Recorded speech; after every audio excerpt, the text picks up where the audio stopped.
ఏంటి మేడం? ఎందుకు phone cut చేస్తున్నావు? పాపం ఎవరో ఎంత అవసరం వచ్చి కాల్ చేస్తున్నారు. లిఫ్ట్ చేసి మాట్లాడు. పర్లేదు మేడం, అంత ఇంపార్టెంట్ కాల్ కాదు మేడం, నేను తర్వాత మాట్లాడతాను.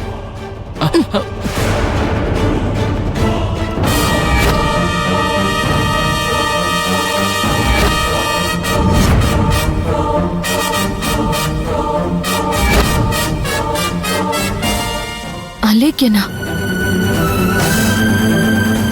అలేఖ్య నీకెందుకు కాల్ చేస్తుంది? అంటే అది మేడం, అది హోటల్ ఎలా సాగుతుందా అని అప్పుడప్పుడు మేడం కనుక్కోవడానికి ఫోన్ చేస్తుంది మేడం. మరి అంత ముఖ్యమైన వాళ్ళు కాల్ చేస్తున్నప్పుడు నువ్వెందుకు లిఫ్ట్ చేయడం లేదు? అంటే మేడం అది అది అడ్డంగా దొరికిపోయాక బుకాయించి లాభం లేదు రమణ. ఇప్పుడు నువ్వు నిజం చెప్తే సరే, లేదంటే పోలీస్ స్టేషన్లో అప్పగిస్తాను. నేనేం చేశాను మేడం?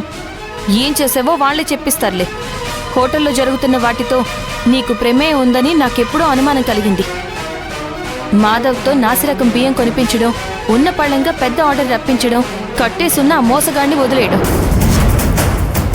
హోటల్లో బొద్దింకులు పురుగులు పడేయడం, వాటన్నిటి వెనక నువ్వే ఉన్నావు.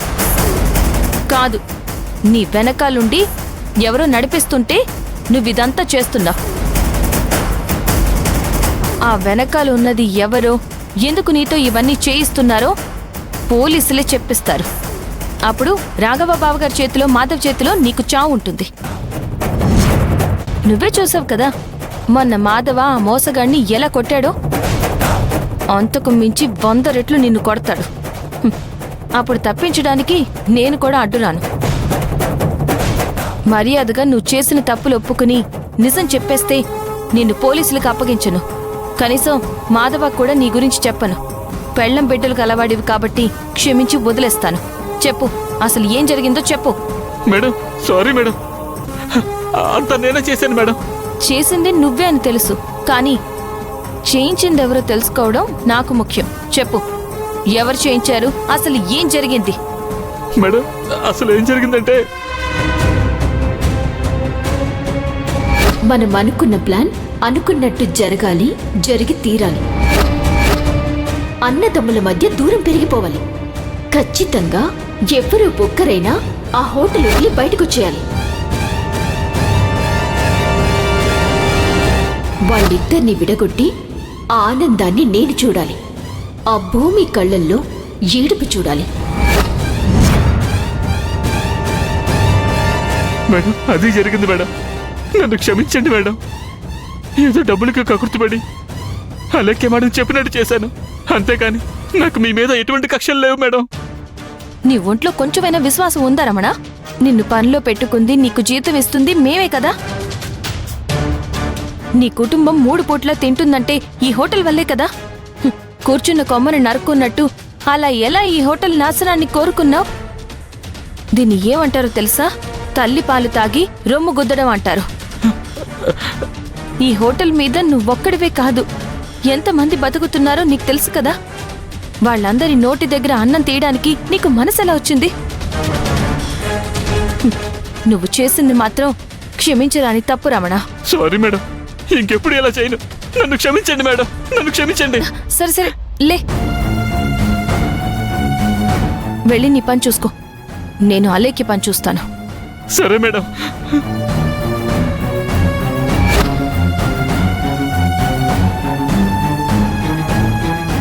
నేను ఛాలెంజ్ గెలవకూడదని నువ్విన్ని చండాలపు ప్రయత్నాలు చేశావన్నమాట. నిన్ను మాత్రం అస్సలు వదిలిపెట్టను అలేఖ్య. ఈ భూమి అంటే ఏంటో నీకు చూపిస్తాను.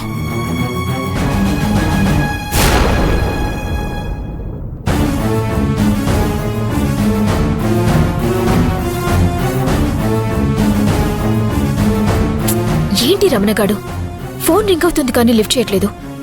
అసలు ఎక్కడ చచ్చాడు వీడు?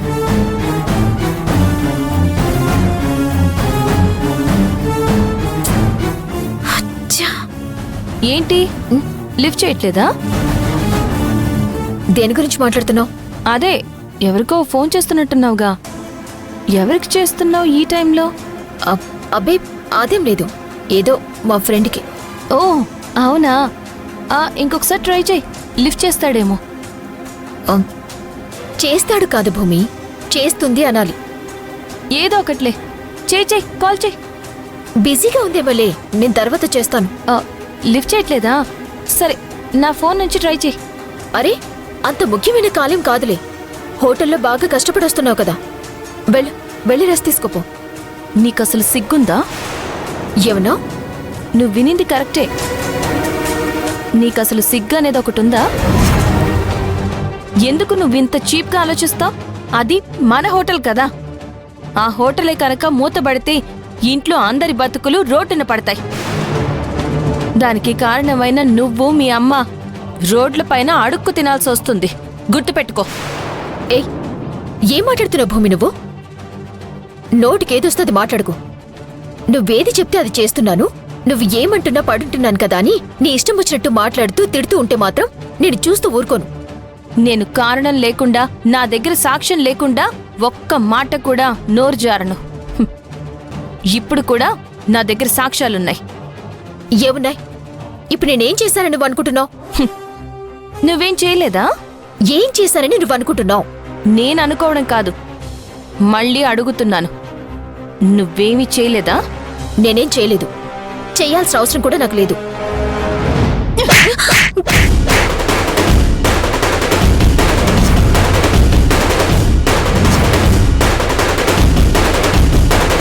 చంపేస్తాను అబద్ధాలాడితే.